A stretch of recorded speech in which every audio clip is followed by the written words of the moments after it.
السلام علیکم ورحمۃ اللہ وبرکاتہ۔ بسم اللہ الرحمن الرحیم۔ قال النبی صلی اللہ علیہ وسلم العلماء ورثۃ الانبیاء۔ علماء اٹھ رہے ہیں اور قیامت قریب آ رہی ہے۔ علماء اور اہل علم کی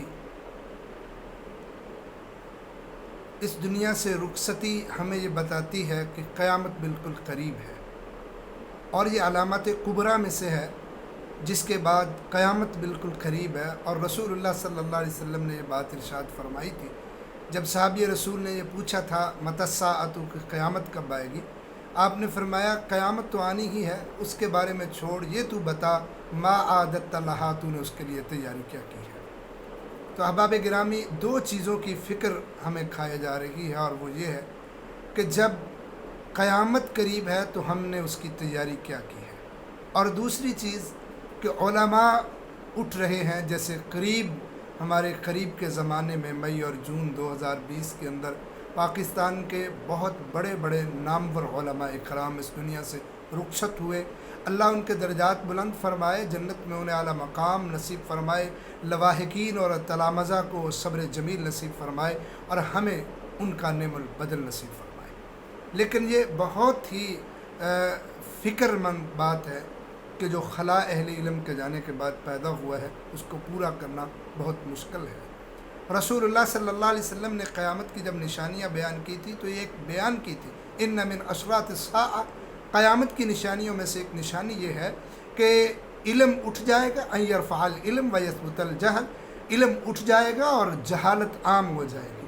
اور ایک حدیث میں آپ نے فرمایا تھا کثرت حرج کی ہو جائے گی۔ صحابہ نے پوچھا تھا حرج کیا ہوتا ہے، آپ نے فرمایا وہ قتل و غارت ہوتی ہے۔ تو آج آپ دیکھ لیں، بے حیائی عروج پر ہے، قتل و غارت عروج پر ہے، اور علم اٹھ رہا ہے، اور جہالت عام ہے، اور جوہلا وہ راز کر رہے ہیں اس دنیا پر۔ نبی کریم صلی اللہ علیہ وسلم کے فرامین سے پتہ چل رہا ہے کہ علم کیسے اٹھے گا۔ صحیح بخاری میں ہے، رسول اللہ صلی اللہ علیہ وسلم نے فرمایا علم کو قبض کر لیا جائے گا، بقبض العلماء، اللہ علماء کو قبض کر لیں گے، فوت کر لیں گے، علم اس طرح اٹھ جائے گا۔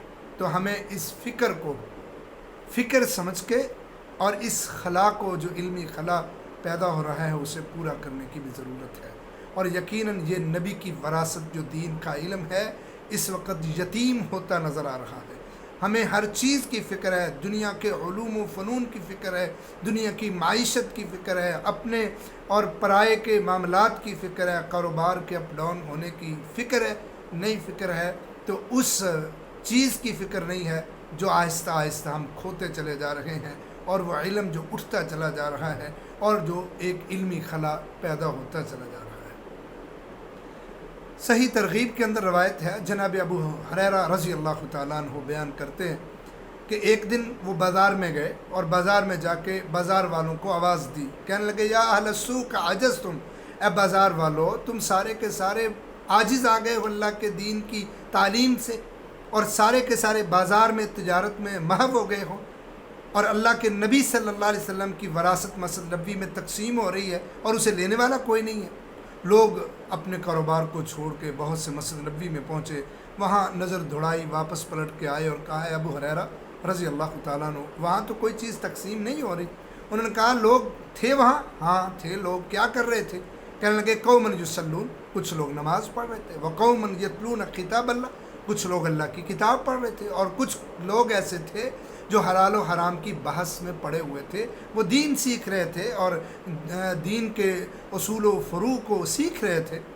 ابو ہریرہ رضی اللہ تعالیٰ عنہ نے کہا ویحکم ذاک میراث محمد صلی اللہ علیہ وسلم، یہی تو اللہ کے نبی کی وراثت ہے جو تقسیم ہو رہی ہے، اور آج اس نبی کی وراثت کو سنبھالنے کی ضرورت ہے۔ اور وہ نبی کی وراثت رسول اللہ صلی اللہ علیہ وسلم نے فرمایا جب نبی جاتے ہیں تو پیچھے کچھ درہم و دینار چھوڑ کے نہیں جاتے، علم چھوڑ کے جاتے ہیں، اور علم کے وارث العلماء ورثۃ الانبیاء، جو علماء ہوتے ہیں، اہل علم ہوتے ہیں، وہ انبیاء کی وراثت کے ذمہ دار ہوتے ہیں، حقدار ہوتے ہیں۔